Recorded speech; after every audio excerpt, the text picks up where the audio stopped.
Tenemos allí en el escenario al vicepresidente primero de nuestra casa, diputado Matías López, al director de Enter Comunicación, Pablo Pérez Paladino, y al consultor político y presidente de la Cumbre Mundial de Comunicación Política, Daniel Iboscus. Los escuchamos. Bueno, muchísimas gracias. Bueno, estamos llegando al final, al cierre. La verdad que muy contentos y obviamente sumamente agradecidos, Mati, por toda la organización, la verdad que fue una linda jornada de debate, de charla, donde pudimos profundizar varios temas, sobre todo también en la pluralidad de visiones. Me parece que ahí es donde también todos coincidimos y todos coincidieron todos los que pasaron por este escenario en poder intercambiar diferentes visiones, analizar de diferentes puntos de vista la realidad de nuestro país desde una mirada de la comunicación digital, ¿sí? Y la verdad que me parece que nos vamos, creo que alguien lo dijo, un poquitito mejor, ¿no? Vos lo dijiste, vos fuiste. Ahí estamos. Bueno, lo paso a presentar a Daniel Iboscus. Daniel es consultor, es presidente de la Cumbre Mundial de Comunicación Política. Escribió un montón de libros, tengo un montón, los tengo ahí, son un montón de libros. La verdad que Daniel, además de ser un colega, un amigo, es un referente en lo que es la comunicación digital, ya desde hace muchos años trabajando en esta materia.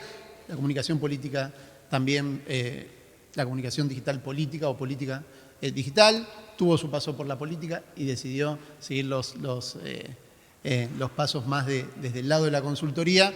Y para los que nosotros, habitamos este mundillo de comunicación política, siempre es un referente y además es un amigo muy generoso que siempre nos abre las puertas de diferentes actividades que él genera. Daniel, muchísimas gracias por estar acá. La idea es hacer un conversatorio muy ágil, donde también los invitamos a los que están participando de hacer alguna pregunta. Te paso la palabra, el micrófono está ahí, para contar un poco, bueno, qué es la comunicación digital para vos y qué significa hoy también en la relación con el ciudadano.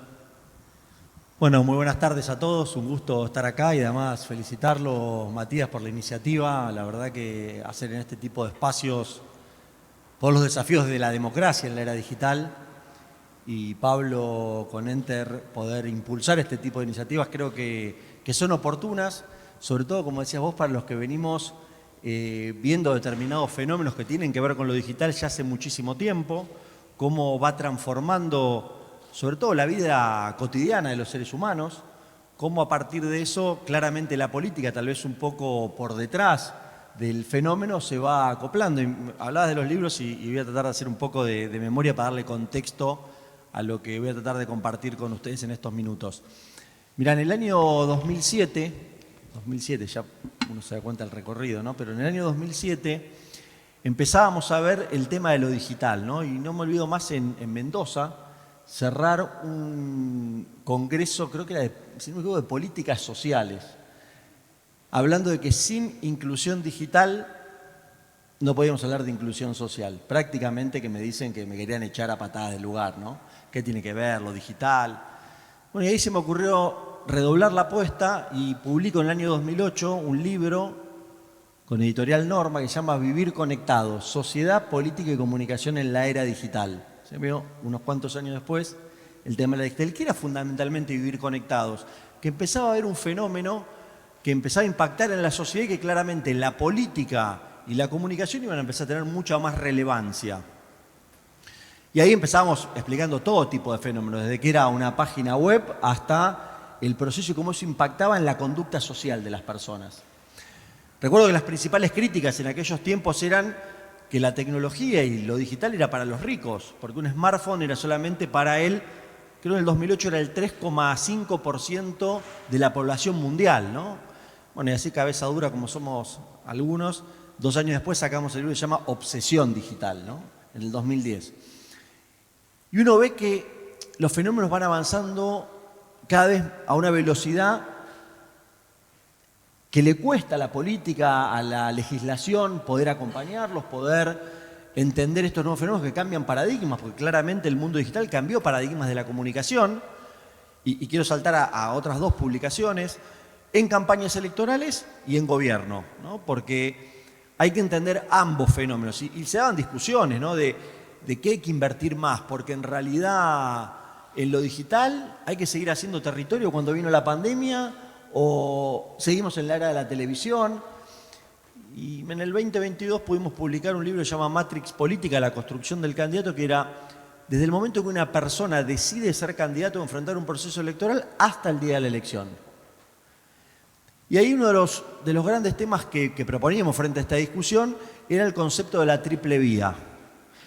Y que la comunicación moderna, fundamentalmente en campañas electorales, ahora vamos a hablar de gobierno, están asociadas a que no es una o la otra. Depende de los perfiles, depende de los países, depende de las ciudades, depende de las instituciones, de las regiones, y que hay que buscar un complemento y que esa triple vía está compuesta por el territorio tradicional. No desaparece el territorio porque las redes sociales y lo digital se nutre de lo que pasa en el territorio, es el principal concepto en términos de mostrar lo que pasa en un formato distinto.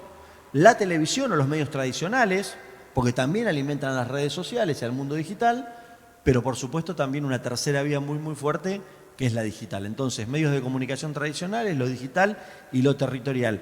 ¿Qué es más importante o menos importante? Es un error hacerse esa pregunta, porque es la complementación, es la construcción de un sistema de comunicación que me permita estar donde tengo que estar y hablarle a quien quiero hablarle, ¿no? Entonces, esa es una primera definición para estructurarse. Lo mismo en cuanto a las redes sociales en la comunicación digital. Bueno, pero ¿tengo que estar en TikTok o TikTok es para bailar? No, vos tenés que estar donde haya gente que quieras convencer, donde haya gente que le quieras contar tu historia o la quieras convocar a un área de gobierno o en campaña electoral. Entonces, por ejemplo, si en la Argentina hay 10 millones de jóvenes que tal vez se conectan a través de TikTok, ¿cómo no vas a estar en TikTok? Pero pareciera que hacerse esta pregunta uno se la puede hacer, pero no se hace la pregunta, ¿tengo que estar o no tengo que estar en la televisión? ¿Tengo que estar o no tengo que estar en el territorio? Tenés que estar en todos lados. De eso se trata la construcción de un sistema de comunicación que te permita además impactar en la opinión pública. Porque si no, ¿cómo construís? ¿Cómo instalás tu imagen? ¿Cómo instalás o construís opinión pública en términos de, mido 4 puntos, ¿cómo hago para medir 7? ¿No? O en gobierno, ¿estamos teniendo más o menos aprobación? ¿Cómo construyo aprobación? Claramente es construyendo un sistema de comunicación, obviamente tener algo para comunicar que sea relevante para esos distintos públicos, pero no es una o la otra. Y creo que lo digital lo que ha logrado en los últimos 10 años es avanzar y crecer, yo no diría en detrimento, para mí es un nuevo mecanismo, es un nuevo camino, son nuevas plataformas que lo que hacen es retroalimentar y ser complementarias con el resto. No es competitivo, es complementario. Y la estrategia comunicacional, cuando entiende el concepto de complementario, simplifica mucho más las cosas. Y eso hablábamos en Matrix Política, no solamente cómo tener una estrategia, sino cómo implementarla para que tengas mejor rendimiento en tu campaña electoral. Bueno, y a partir de eso, Editorial Galerna, con quien hicimos ese trabajo editorial, nos pide, dice, bueno, se agotó la primera edición, se agotó la segunda edición, se publicó en 9 países. ¿Cómo hacemos ahora cuando ganamos, ¿no? Ganamos la elección y pareciera que es común en toda Latinoamérica que empieza a haber gente que es muy buena haciendo campaña, pero que después le va muy mal comunicando, ¿no? Entonces, no sé, recordemos, no quiero poner ejemplos, pero recordemos gobiernos donde llegaban al poder diciendo somos los mejores del mundo en comunicación digital y revolucionamos con la comunicación digital. Y cuando les tocaba gobernar, supuestamente era la culpa de que comunicaban mal. Entonces esa es la simplificación y a los que estén en la comunicación les va a pasar que le echen la culpa, ¿no? La primera culpa no es de la política, la primera culpa es de que estamos comunicando mal. En realidad no es que estás comunicando mal, estás haciendo mal las cosas y la política ordena la comunicación y no es a la inversa. Aunque algunos candidatos sí lo utilizan a la inversa. Pero ¿por qué hago esta aclaración? Porque hay una transmutación entre la campaña electoral y el gobierno. Y le decía, y en esta etapa vamos a presentarlo por primera vez, así que es un anticipo, el 28 de este mes de noviembre vamos a presentar a la Sociedad de Escritores por primera vez el libro que continúa Matrix Política, que el libro se llama Gobernicar, el Kama Sutra del Poder. Y lo que habla justamente se inicia en la noche que ganaste la elección. Sí, veo que hay risas. Saben que no llevaba ese nombre el libro, ¿eh? No llevaba de ninguna manera ese nombre, pero estaba en una conferencia en México hace un poquito tiempo, hice toda una presentación, expliqué, en realidad el concepto era piensa como alpinista y llegarás a la cima. Porque a partir de ahí hay una historia de los alpinistas que tienen que estar 7 minutos y medio, mueren muchos más alpinistas en bajar la montaña que en subirla. Bueno, toda una historia de ganaste la elección, pero bajar rápido, porque si no bajas a tierra vas a tener problemas. Y la presentación, nadie dijo nada de eso, ¿no? Y cuando aparece una placa que decía Gobernicar, así como ustedes recién, se empezaron a reír uno con otro. Y dije, bueno, eso déjenlo para después, todo lo que están pensando no tiene que ver con eso, sino tiene que ver con la conjunción de gobernar y comunicar. Y el Kama Sutra da el poder porque son las múltiples posiciones que uno tiene que tomar desde el día que gana la elección. Y acá voy a ser políticamente incorrecto, digo, porque uno cree que cuando gana una elección la sociedad está mirando que cumpla lo que dijo o no dijo, ¿no? Y el primer gran error es querer gobernar pensando en lo que dijiste en la campaña electoral. Lo que dijiste en la campaña electoral es para ganar la campaña electoral, no es para gobernar. ¿Qué es lo que es para gobernar? Si vos haces las cosas bien y te va bien en tu gobierno, nadie va a mirar lo que dijiste o no dijiste en la campaña electoral. Ahora, si lo haces mal a la hora de gobernar, empezamos con el revisionismo de la campaña electoral. Entonces, concéntrate mucho más por cuál es tu dinámica, a quién le vas a hablar, cuál va a ser el público, qué es lo que vos querés marcar a lo largo de un gobierno, y a partir de eso te vas a simplificar mucho más las cosas. Y habla de esas múltiples posiciones, que por ahí vos dijiste en una campaña electoral, no sé, que había que dolarizar, y lográs solucionar la economía en tu gobierno, nadie se va a acordar o te va a poner en discusión si tenías que dolarizar o prender fuego al Banco Central, sino que la economía funcione. Entonces, esos pequeños ejemplos que nosotros marcamos en campañas a lo largo de todo el tiempo constituyen este nuevo libro y que habla mucho más, digamos, para nosotros el quiebre no se da el día que vos asumís en tu función, el quiebre se da en el discurso de la noche electoral, del triunfo electoral. Ahí está el cambio. El cambio en gobierno no es el 10 de diciembre acá en Argentina cuando te toca asumir. El cambio es qué decís esa noche después del triunfo electoral, cómo planteás tu nueva narrativa, tus nuevos desafíos que no tienen nada que ver con la campaña y que seguramente puedas plantear algunas otras situaciones. Y que las redes sociales y el mundo digital lo han hecho la exposición al máximo, ¿no? Donde cualquier archivo que antes teníamos que ver algún programa específico que muestre los archivos de lo que se había dicho en televisión, hoy está a la mano de todo el mundo y que inclusive, utilizado inteligentemente, algo que puede parecer negativo inicialmente, termina siendo un gran atributo después, tanto en campaña como en gobierno. Y esto se empieza a ver en los distintos procesos electorales. Bueno, ni que hablar, y escuché que decían algo de las elecciones de Estados Unidos de hace pocos días. Sé que, Pablo, estuviste siguiendo también eso, pero creo que ahí también quedó muy marcado la importancia, ¿no?, de la comunicación digital en Argentina, sin lugar a dudas.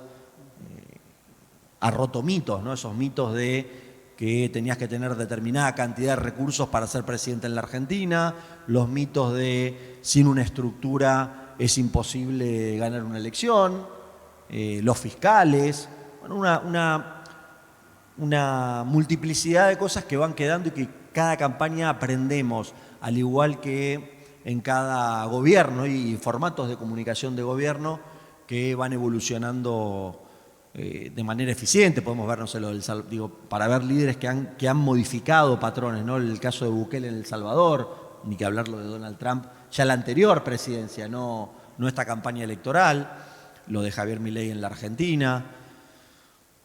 Y después hay otros que cambian, sí, patrones en campaña electoral, pero después les va muy mal, no sé, para salirnos de Argentina, no sé, en Perú Pedro Castillo, ¿no?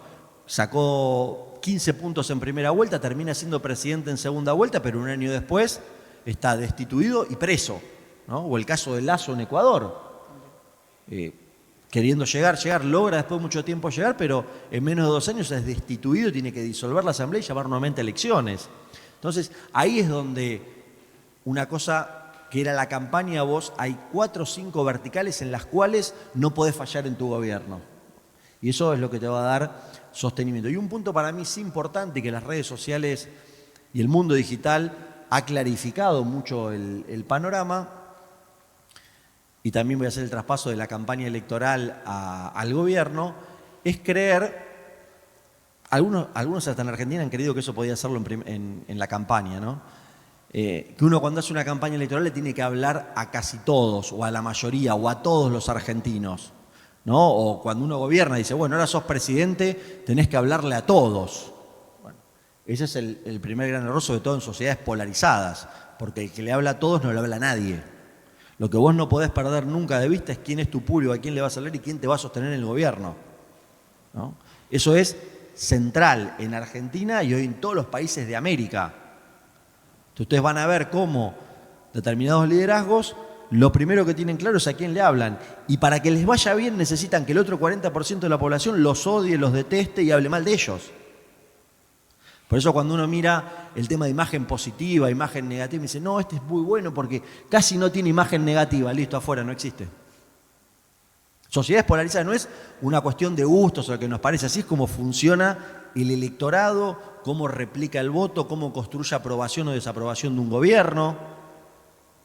Entonces, eso sí es importante tenerlo en cuenta porque ahí vos es donde empezás a analizar cuando te quedaste sin público para apoyar un gobierno para que te voten. Y creo que el mundo digital nos hace que tengamos que estar mucho más preparados, apostar mucho a los equipos, a formar alrededor de un gobierno, de un político, de alguien que quiera ser candidato, equipos. Pero cuando decimos equipos no es la palabra frase hecha hay equipo, ¿no? Y mostrar gente, no es quiero tener alguien que entienda cómo funciona X, ¿no? Y cuáles son mis declaraciones y para qué lo voy a utilizar, qué contenido vamos a generar en TikTok, qué voy a hacer en los medios de comunicación, la construcción de un discurso. Son cosas distintas. No está más esto de el encargado de redes sociales, porque es 10 veces más complejo. La diferencia entre el ex Twitter, ahora X, y TikTok es mucho más grande que la diferencia entre la televisión y la radio, que son dos cosas totalmente distintas. Entonces, esta demanda y esta desafíos de la democracia en la era digital nos llevan a que, miren que, recuerdo, me voy hacia atrás, no recordar que decían que lo digital lo que iba a hacer era sacar empleo, ¿no? Y había miedo con lo digital porque sacaba empleo. Lo que hace es generar una cantidad de funciones y microespecializaciones que ojalá una campaña pudiera darse el gusto o un gobierno de poder tenerlo, y no solamente de tenerlo, sino de escucharlo y respetarlo, ¿no? Porque al final del día el que sabe de eso es el que tiene que tomar la decisión, es el que tiene que definir.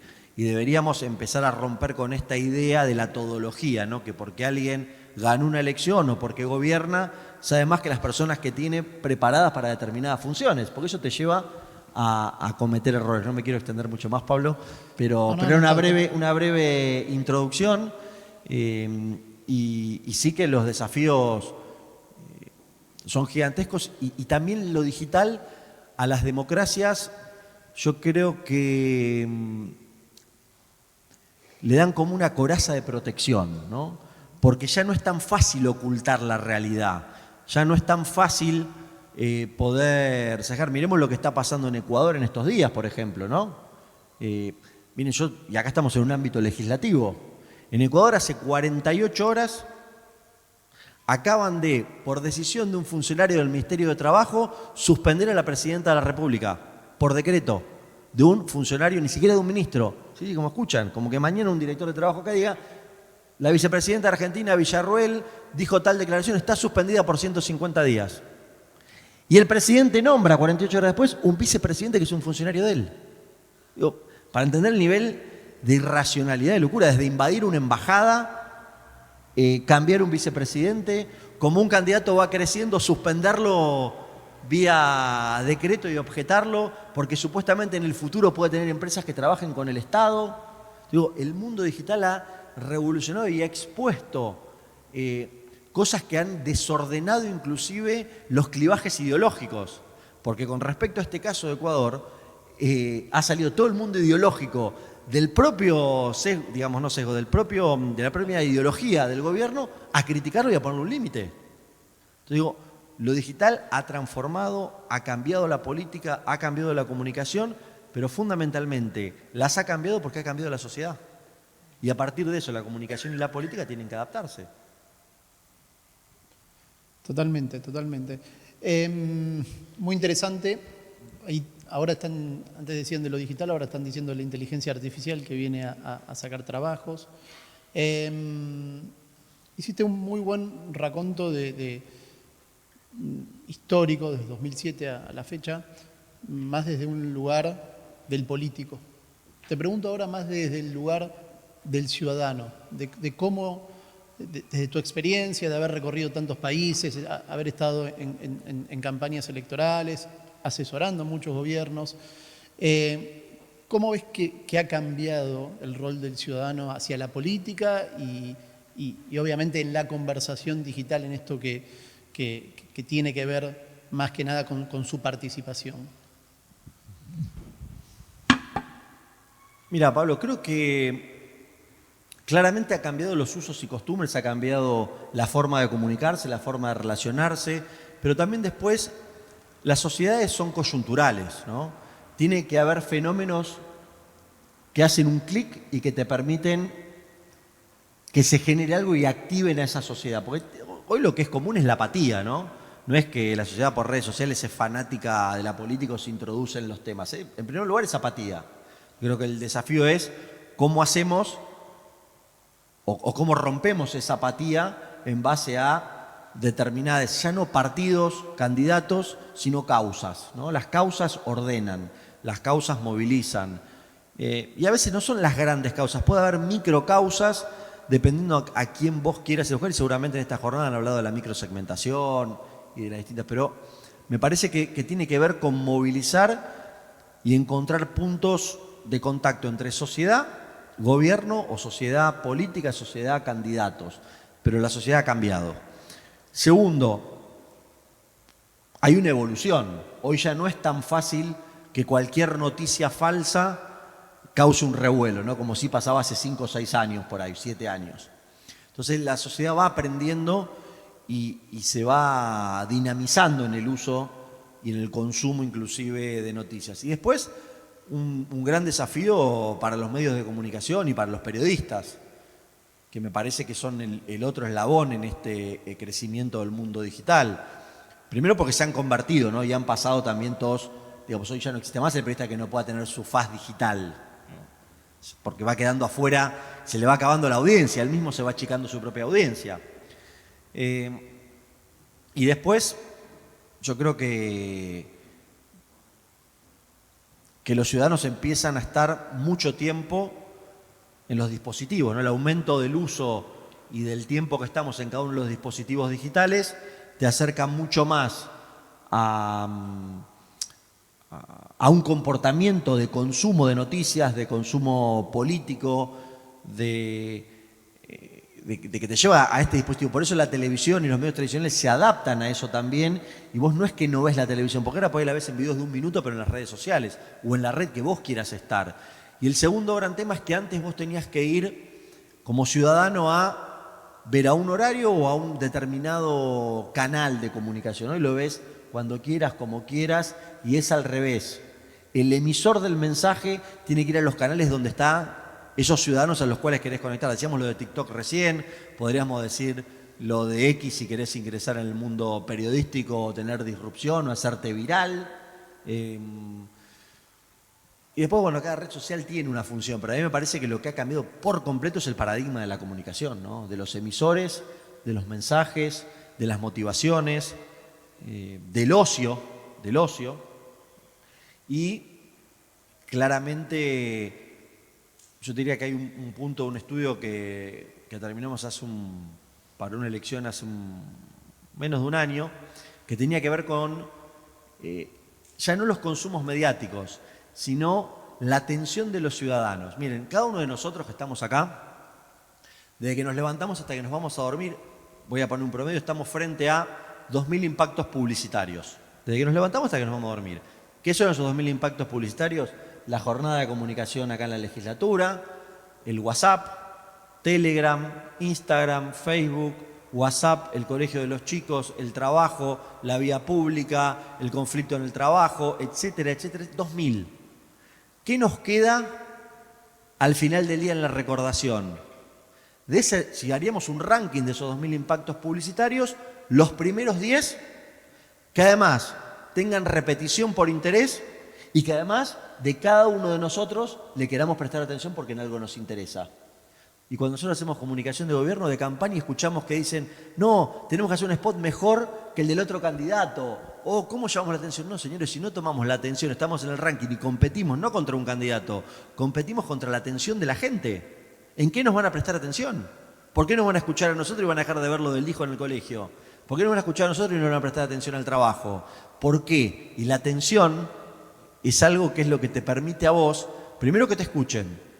Para eso tenés que tener algo que esté asociado también al entretenimiento, porque hoy la comunicación es entretenimiento. Y después tiene que tener un valor o interés para esa persona, porque si no cambia de canal, o si está en las redes sociales, te escrolea. Yo creo que lo que cambió es entender cómo captamos la atención de los ciudadanos para tratar de pasar un mensaje político, cuando además vivimos en sociedades impulsadas además a la antipolítica o a la apatía electoral o a la apatía con todo lo que tenga que ver con lo público. La tarea es dificilísima, pero hay que entender que primero tenemos que captar la atención del ciudadano. Si no logramos eso, no es competir contra otro spot ni nada, no vas a cambiar nunca, digamos, en términos electorales nunca vamos a cambiar la intención de voto y en términos de gobierno nunca vamos a aumentar la aprobación. Lo más probable es que o nos estanquemos o tendamos a la baja solamente por cansancio.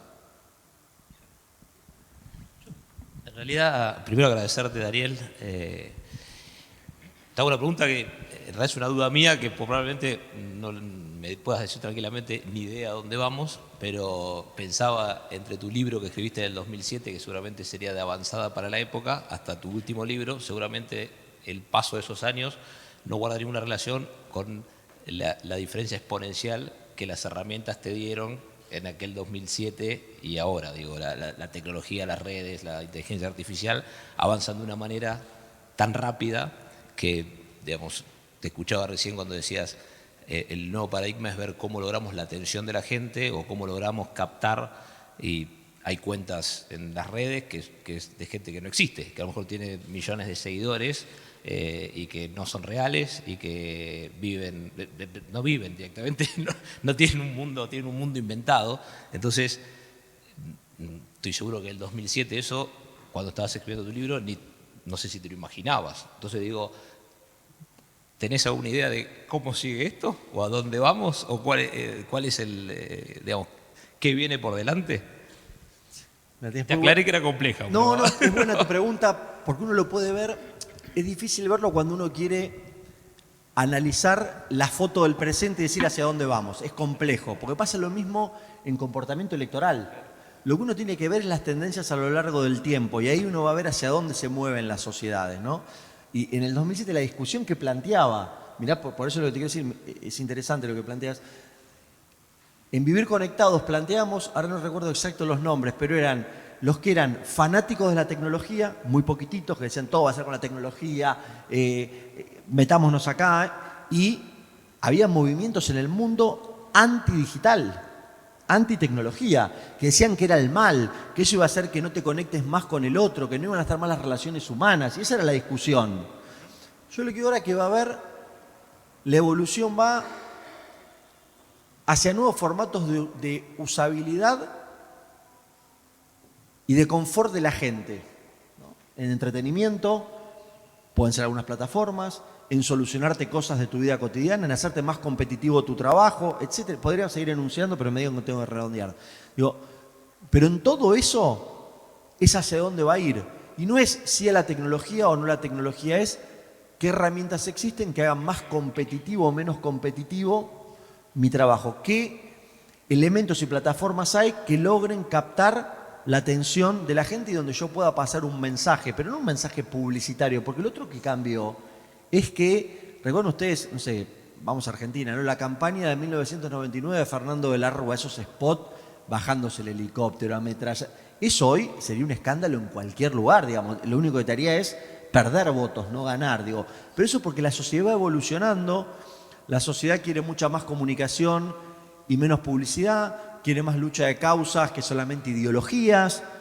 Se va adecuando a eso en un marco, sí, que me parece que es fundamental, porque esto también es una tendencia común, a sociedades hiperpolarizadas, donde a veces no tiene que ver tanto lo racional, sino lo emocional, y donde no importa para esos grupos, cuando uno quiere convertir en opinión favorable o en voto, el pensamiento lógico, sino que hay un sesgo de confirmación que queremos creer lo que a nosotros nos parece que está bien. Entonces hay muchos consumos mediáticos y de contenidos que van por ese lado, con lo cual hace mucho más difícil la tarea del político y del comunicador. Digo, no es que sea fácil, lo que digo es, comparado al 2007, hoy es mucho más complejo, es mucho más multiplataforma y con públicos que cuesta llegar a captarlos. Pero ¿hacia dónde vamos? Yo te diría que hacia una no masificación de canales de comunicación. Hoy pueden haber salido, ahora está de moda, pueden haber salido el tema del streaming, por ejemplo, y creo que van a ir saliendo cosas en tanto y en cuanto sepamos interpelar al que está al otro lado, hagamos en el marco de entretenimiento, de comunicación, de causas, en esta multiplicidad de valores, encontremos una función en la cual podamos ser útiles y que además, digamos, el sistema político esté dispuesto a innovar y no a ser conservador, a querer jugársela más y no hacerlo justo. Y estoy hablando en términos de comunicación, no en términos políticos, ¿no? Porque me parece que lo que también se va perdiendo es el miedo a no innovar, porque se va dando cuenta el sistema que a medida que uno innova, a medida que uno hace cosas nuevas, a medida que es disruptivo o lidera determinados procesos, bueno, podés probar 10, que en 9 no tengas relevancia, pero por ahí la pegaste en una y te marca la diferencia, ¿no? Pero me parece que vamos hacia más plataformas y mucho más segmentadas por edades, por gustos, por consumos, y que va a ser mucho más complejo cualquier campaña de comunicación, sin lugar a dudas. Bueno, Dani, muchísimas gracias en serio por venir al cierre, por estar en este cierre. Rápidamente, muchísimas gracias a todos los que participaron. Mati, palabras para cerrar. Yo agradecerte, Daniel, por estar en este cierre, y es un lujo tenerte acá. Agradecerle a Pablo, que cuando vino con esta idea hace algunos meses me gustó, y la verdad que lo que me pasó como muy positivo fue que cuando lo compartí con todos mis compañeros y compañeras legisladores de los diferentes espacios, todos se engancharon para participar con su mirada, digamos, aparte no metidos en la temática, o sea, pero preocupados por la temática y queriendo participar, haciéndose escuchar, y a lo largo de la jornada de hoy participaron en todos los paneles algún legislador o legisladora de alguna fuerza política de la ciudad. Así que creo que esto que decías hoy de lo participativo y plural quedó absolutamente demostrado en una casa de la democracia como es la legislatura. Después agradecerle obviamente a todos los que han expuesto de la academia, de distintas especialidades. Creo que es una temática que evoluciona quizás demasiado rápido y la corremos siempre de atrás. Por eso iba mi pregunta esta, ¿no? Porque cómo digamos, se incorporan tecnologías, creo que son herramientas que hay que saber aprovecharlas, no creer que son un riesgo o que van a dejar a alguien sin trabajo o que van a hacer alguna cuestión, y que son procesos también de los ciudadanos y de las personas ir entendiendo esto que decías vos, cuál es la fake news, cómo chequear, dónde, y es un proceso que también los periodistas y los comunicadores también ya lo tienen incorporado o deben ir incorporándolo, porque es muy fácil, digamos, tomar una fake news como base. Así que nada, básicamente me parece que fue una linda jornada con una temática importante y extremadamente actual y que se mueve muy rápido, con lo cual si la repetimos el año que viene seguramente va a haber muchos cambios tecnológicos y muchas cosas para seguir aportando, así que yo más que agradecido a vos, Pablo, a Gabriela, y a todos los que hoy se tomaron un rato para ilustrarnos y contarnos